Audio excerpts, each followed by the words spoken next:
काकांना दादांचे सूचक उत्तर. काकांच्या राजकीय तालमीत तयार झाल्याने, काकांच्या राजकीय चाणक्य नीती आणि त्यांच्या शैलीशी चितपरिचित असल्याने राज्याचे उपमुख्यमंत्री अजितदादांनी पवार साहेबांच्या वक्तव्यास सूचक शब्दात उत्तर देत प्रतिसवालही केला.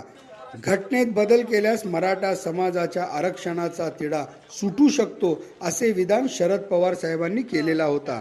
यावर आपण 10 वर्ष सत्तेत होता, तसेच उगाच मला याच्या खोलात जाऊ देऊ नये अशा सूचना करत यावर अधिक भाष्य करणे दादांनी टाळल्याचे दिसले.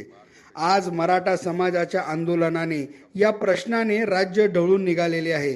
त्यात पवार साहेबांचे वक्तव्य हे महायुतीस अडचणीत आणणारे, सरकारला घेरण्याचा प्रयत्न करणारे वाटत असताना दादांनी या प्रश्नाचे सूचक शब्दात उत्तर देत काकांची मागणी आणि सूचना कशा प्रकारे निरर्थक असल्याचे सांगण्याचा प्रयत्न केल्याचे दिसले.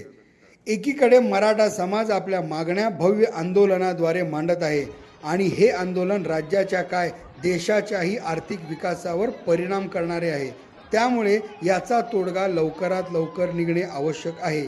यासाठी हालचालीही सुरू असून लवकरच तो तोडगा निघेल अशी अपेक्षा व्यक्त केली जात आहे.